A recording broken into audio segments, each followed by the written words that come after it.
வணக்கம் சாப்பாட்டு பிரியர்களே, இது நம்ம பழைய சோறு பச்சை மிளகா தாங்க. இன்றைக்கி நம்ம வீடியோவில் வந்து முட்டை கிரேவி எப்படி பண்ணுறத பார்க்க போகிறோம். இந்த முட்டை கிரேவி வந்து சப்பாத்தி, ரோட்டி, நான், பரோட்டா, அப்புறம் தோசை, ரைஸ் எல்லாத்தோடையும் சாப்பிட்றதுக்கு நல்லாயிருக்கும். இப்போ இந்த கிரேவி எப்படி பண்ணுறது, அதற்கு தேவையான பொருட்கள் என்னென்னு பார்க்குறதுக்கு முன்னாடி நம்ம சேனலை ஃபஸ்ட் டைம் பார்க்குறவங்களா இருந்தால் மறக்காமல் நம்ம சேனலை சப்ஸ்கிரைப் பண்ணிவிட்டு பக்கத்தில் இருக்க பெல் பட்டனை கிளிக் பண்ணிக்கோங்க. இப்போ முட்டை கிரேவி எப்படி பண்ணுறதுன்னு பார்க்கலாம் வாங்க. ஒரு மிக்சி ஜாரில் 8 முழு முந்திரி பருப்பு வந்து எடுத்திருக்கேன். அடுத்ததான் 1 டீஸ்பூன் வந்து கசகசா வந்து சேர்த்துக்கலாம். அடுத்ததான் 2 பெரிய சைஸ் தக்காளி வந்து கட் பண்ணி வச்சுருக்கேன். அந்த தக்காளி இது கூட சேர்த்துட்டு எல்லாத்தையும் நல்லா அரைச்சி எடுத்துக்கலாம். இப்போ முந்திரி பருப்பு, கசகசா, தக்காளி எல்லாத்தையும் நல்லா அரைச்சாச்சு. இப்போ கிரேவி எப்படி பண்ணுறதுன்னு பார்க்கலாம். இப்போ கிரேவி பண்ணுறதுக்கு ஒரு பேன் எடுத்துகிட்டு அதில் 2 டேபிள் ஸ்பூன் அளவு வந்து எண்ணெய் சேர்த்துருக்கேன். இப்போ எண்ணெய் சூடானோன்னு அதில் ஒரு துண்டு பட்டை, ஒரு அன்னாச்சி பூ, 4 ஏலக்காய், 3 கிராம்பு இப்போ எல்லாத்தையும் சேர்த்துட்டு இதை எல்லாத்தையும் நல்லா வதக்கி விட்டுக்கலாம். இப்போ இதை எல்லாத்தையும் வந்து நல்லா வதக்கியாச்சு.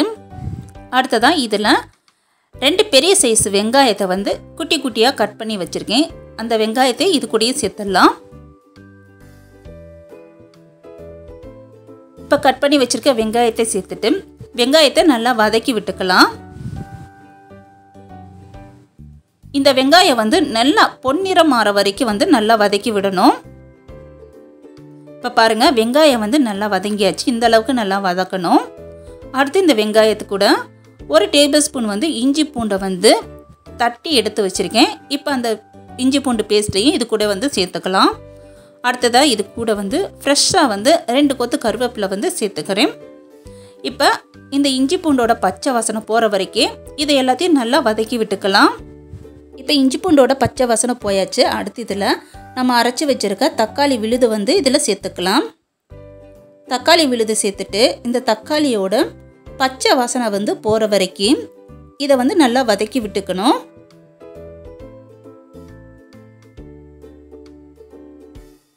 இப்போ தக்காளி வந்து நல்லா வதங்கிருச்சு பாருங்க. அடுத்து இந்த கிரேவிக்கு தேவையான மசாலா வந்து நம்ம சேர்த்துக்கலாம். இப்போ இதில் 2 டீஸ்பூன் வந்து மல்லித்தூள் வந்து சேர்த்துக்கலாம். அடுத்து காரத்துக்கு வந்து 2 டீஸ்பூன் வந்து தனி மிளகாத்தூள் வந்து சேர்த்துக்கலாம்.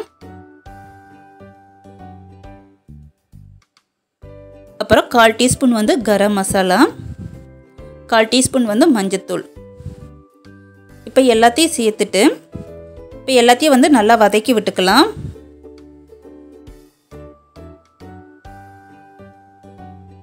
இப்போ எல்லாத்தையும் நல்லா வதக்கியாச்சு. அடுத்து இதில் இந்த கிரேவிக்கு தேவையான உப்பு வந்து சேர்த்துக்கலாம். உப்பு சேர்த்துட்டு திரும்பவும் ஒரு தடவை வந்து நல்லா வதக்கி விட்டுக்கலாம். இப்போ எல்லாத்தையும் நல்லா வதக்கியாச்சு. இப்போ இந்த கிரேவியோட பச்சை வாசனை போகிற வரைக்கும் இதை ஒரு 2 நிமிஷம் மட்டும் நம்ம மூடி போட்டு மூடி நம்ம குக் பண்ணி எடுத்துக்கலாம். இப்போ 2 நிமிஷம் ஆயிடுச்சு. கிரேவியில் இருக்க பச்சை வாசனை போயாச்சு. இப்போ இந்த கிரேவியில் நம்ம தயிர் சேர்க்க போகிறோம். தயிர் வந்து நல்ல கெட்டியான தயிர் வந்து 1/2 கப்பு வந்து எடுத்து வச்சுருக்கேன். இந்த தயிர் சேர்க்கும் போதுல தயிரை வந்து நல்லா அடித்து சேர்த்துக்கோங்க. எந்த ஒரு கட்டியும் இருக்கக்கூடாது. தயிர் சேர்த்த அப்புறம் இந்த கிரேவிக்கு தேவையான அளவு வந்து தண்ணி சேர்த்துக்கலாம். தண்ணி வந்து அதிகமாக சேர்க்கக்கூடாது. நான் ஒரு 1/4 கப் அளவு தான் தண்ணி சேர்த்துருக்கேன்.